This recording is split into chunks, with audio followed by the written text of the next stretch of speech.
All right, hello. Dr. Walker here again.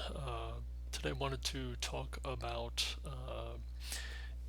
Asian civilizations and aspirations and advancements that were taking place, and really begin to try and drill down on notions of identity, which is going to be kind of a key focus of the overarching uh, network or architecture of this course. Um, Started out by talking about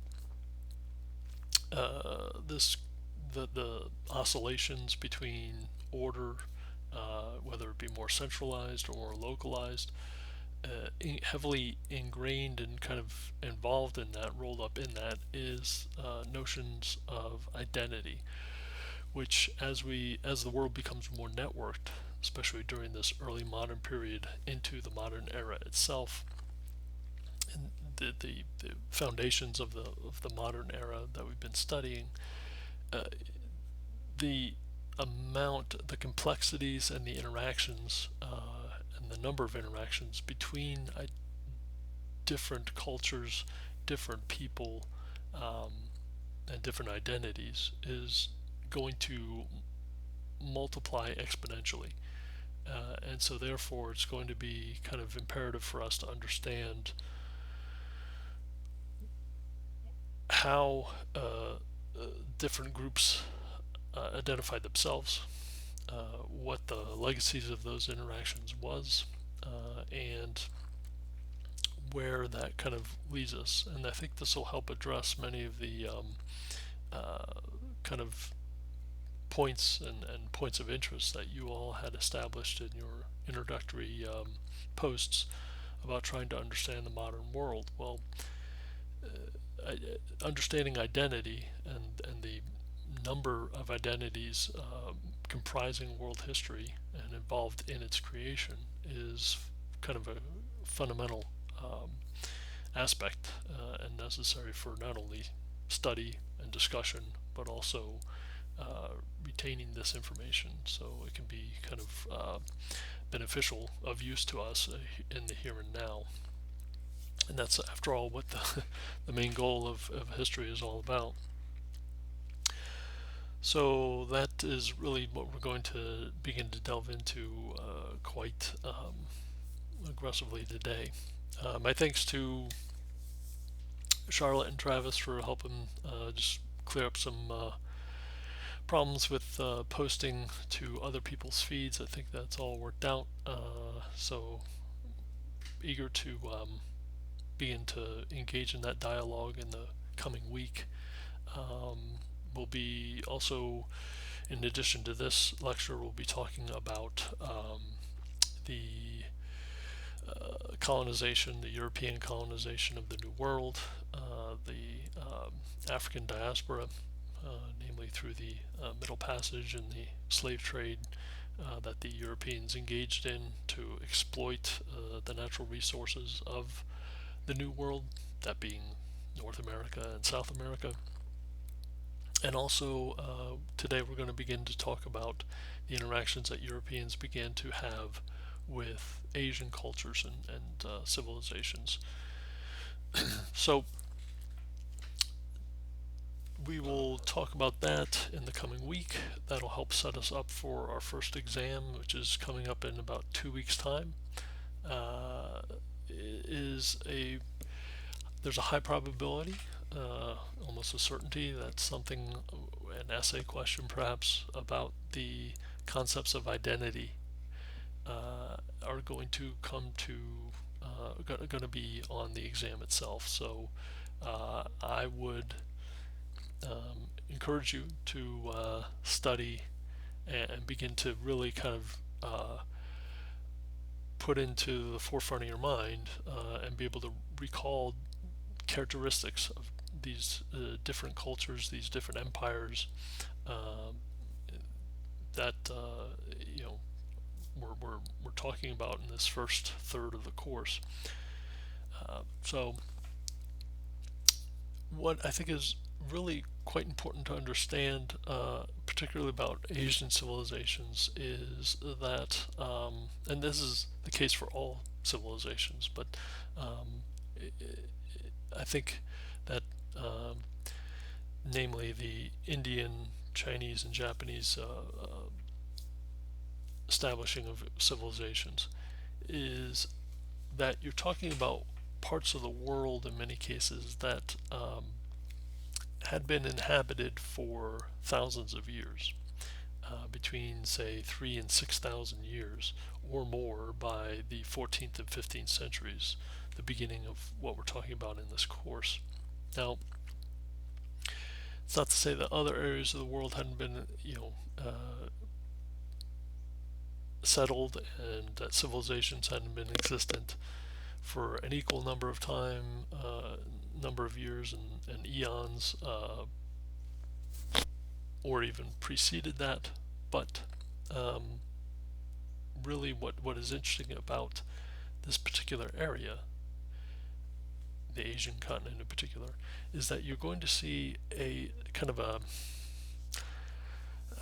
I guess to put it in the simplest terms, maybe crudely, is a sedimentary type of effect of identities beginning to be layered one on top of the other. And this is something that human civilization has grappled with over the course of what you might consider to be world history. And this is one of the best places to study it, is where we're looking at today. And it's also key to understanding contemporary issues. If you take it to kind of a more a very personal level, people identify themselves in a myriad of different ways simultaneously, and so your one's identity might be, kind of a culmination of several different things, and so if you approach it from that perspective, then it becomes a little bit a little bit easier, a little less abstract to try and you see how these populations um, view themselves during the period of time in which we're talking about, but also in the period of time in our own time. So it's not a very similar characteristic. Hopefully, with the videos that I posted from Michael Wood and Niall Ferguson, you're beginning to kind of get a sense of that. It's a composite of multiple different factors. And hopefully that you picked up on the notion that where Michael Wood is kind of more idealistic, maybe perhaps philosophical in his approach to the study of these varied cultures and parts of the world, Niall Ferguson, on the other hand, views it from more of a uh, realist perspective. So that is not, in many cases, is not very flattering, but perhaps it gives kind of maybe a bit of a harder edge. So even in that spectrum, you can begin to kind of see how different historians, different people begin to try and interpret the world around them. And it gives you the kind of a richer, fuller appreciation of historical interpretation. To start with India, we'll look at the rise of the Mughal Empire, the simultaneous or near simultaneous rise of the Vijayanagara Empire, and how power dynamics between these two rivals, one being Islamic, the other being a Hindu kind of oriented empire, begin to clash in some cases with each other, but also have to grapple with not only relations with each other, but also having to negotiate the arrival of Europeans and this new trading entity, this new colonial entity in many respects, and Europeans bringing in their own interests. China, we'll move on from India to China and begin to or continue to look at their study of the Ming Dynasty and the intellectual and cultural development that flourished during that period of time, and also begin to see how China began to, or the Ming Dynasty began to um, open relations and receive Europeans in within its own borders. And much the same could be said for studying Japan. We're going to pivot away from the Warring States period to the more centralized organization that would occur with the arrival of the Tokugawa era, and also how Tokugawa era leaders would react to, again, not only immediate neighbors like Korea, the events on the Korean Peninsula, and with China, um, but also with the arrival of kind of a European element. So, very quickly, in India, you have the establishing of what's called the Timurid Empire under Tamerlane. I believe your textbook mentions refers to him as Timur-i-Lame. Um, it's the same in kind of the Western written histories. We just kind of condense it down to one word, Tamerlane. Uh, he comes to power, filling a vacuum left again by the Mongols, who had dominated the Asian continent. The Timurid Empire is going to emerge from within what is today Afghanistan, and at its height under Tamerlane's rule, he is going to come to dominate by 1405. He's going to come to dominate Western Central Asia, what is today Afghanistan, what is today Iran, uh, northern India, Anatolia, and the Eastern Mediterranean. To get an actual visual representation of this, you can refer to page 479 in your textbook. Does has a very good graphic of that part of the world.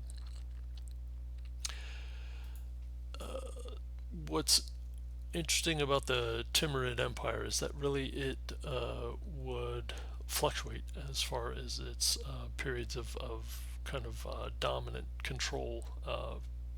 Immediately following Tamerlane's death, his influence, his force of personality perhaps, could not be replicated, and so therefore the empire itself really couldn't sustain itself much beyond his death. And again, this is pretty characteristic. Not only is it characteristic of what we'll see in this part of the world, but also it's a characteristic of human history that you'll begin to see replicated time and time and time again, especially as we move into the second or the middle third of the course here with the more formalized establishment of empires and imperial um, governance, not only in Western power blocks, but also again around the world. And again, this is kind of very heavily grounded in this kind of symptomatic contesting of identities.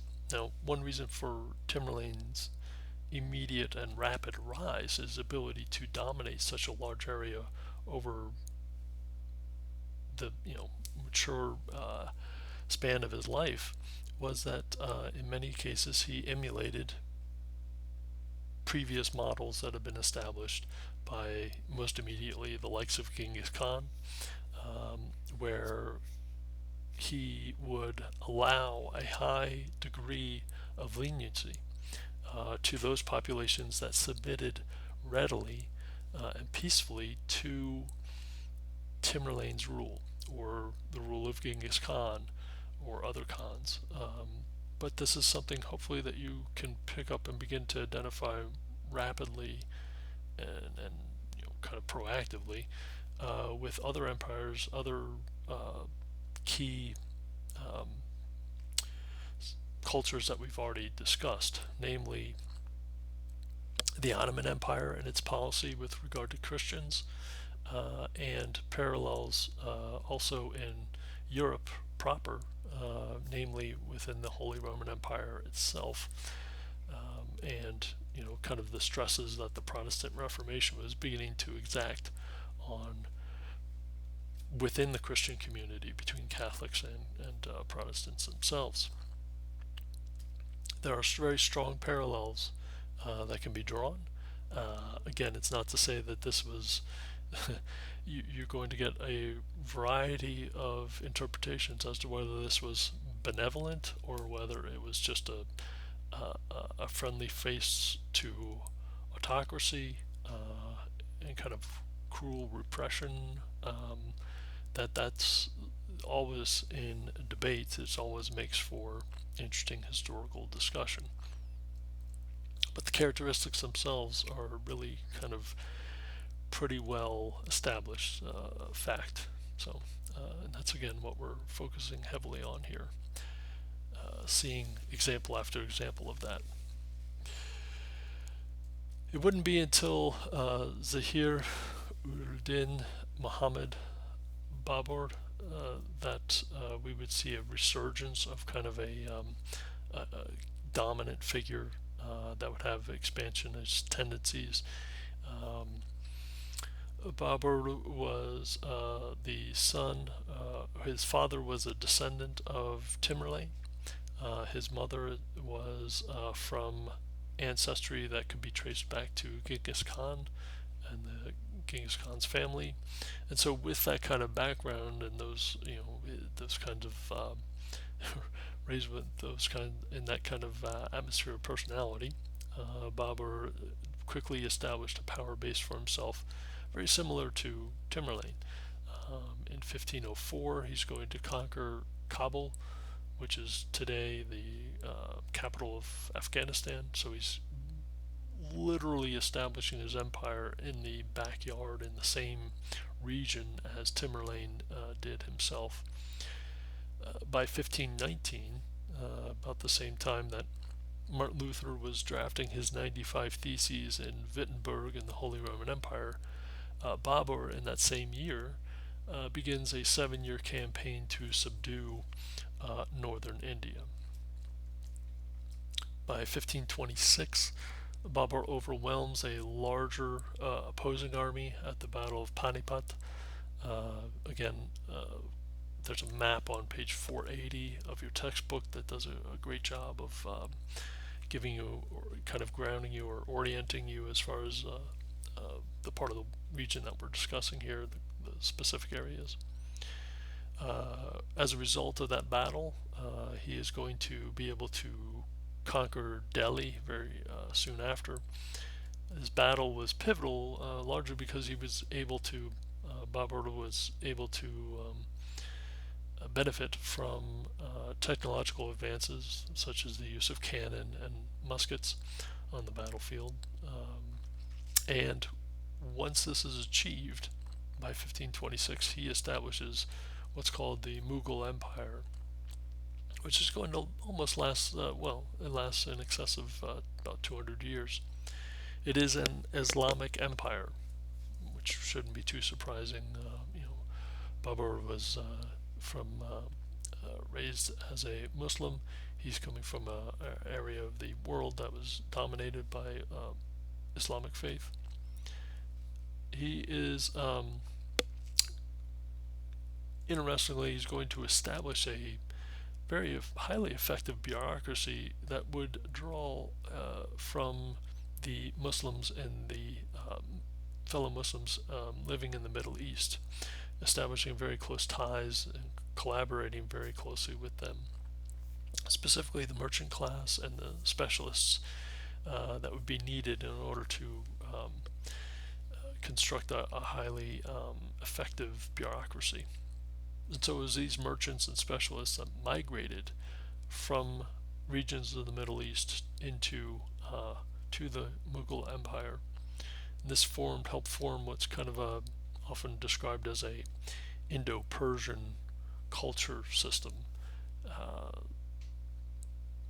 it created a core ruling elite. These uh, talented elites that were migrating to the Mughal Empire, and also having to, at the same time, bring with them the knowledge and know-how of administering a highly effective state, but also forming connections with local indigenous power structures as well. So there had to be kind of this amalgamation between these two kinds of factors. Again, concessions had to be made to local communities and their identities. Humayun is Babur's son. He's going to succeed his father. Not surprisingly, he's going to struggle to maintain the empire and replicate his father's success. Um, and this is in part due to the fact that he is having to grapple with both immediate and distant sources of rivalry. The more immediate threats came from the Vijayanagara Empire to the south, in what is today kind of the southern uh, Indian subcontinent. This was an empire that was steeped in Hindu faith and philosophy, and they had implemented the Nayaka state system, where you had power sharing between imperial centralized and local kind of autonomy groups, where military chiefs in particular governed smaller provinces, and as a result they had a tremendous amount of kind of leverage, in that they could counterbalance this kind of more centralized state imperial structure. These military chiefs were really formed from a merchant warrior class, is probably the best way to think of them. And again, they were able to hold on to kind of carve out for themselves a degree of cultural and political power. Now, more distant threats did arrive as early as 1510 from the arrival, the introduction of um, a European dynamic. The Portuguese arrive in 1510 in the port city of Goa in what is today India. Their presence would be followed by the Dutch and English, who would arrive in the 17th century, the 1600s. These new uh, players, I guess, on this world stage and world history are going to bring new dynamics into the balance of power in the Indian subcontinent, and virtually anywhere that you're going to have the expansion, the proliferation, really, of different interest groups mingling with one another. Europeans themselves could, with the opening of access to new markets around the world, they could enhance their power status in European balances of power um, between European rivals. We're going to get a clearer picture of that when we look at the um, Spanish and Portuguese colonization of the New World in the next lecture. Uh, but also regional powers and indigenous peoples could play the introduction of these Europeans off against each other, these localized kind of rivals. Uh, where um, and they could use kind of the Europeans to their benefit, um, which we'll see time and again as well. So this is a real life kind of Game of Thrones, if you think of it in that context. I'm gonna pause here, and we'll come back and talk about Ming China a little bit later. All right, thanks.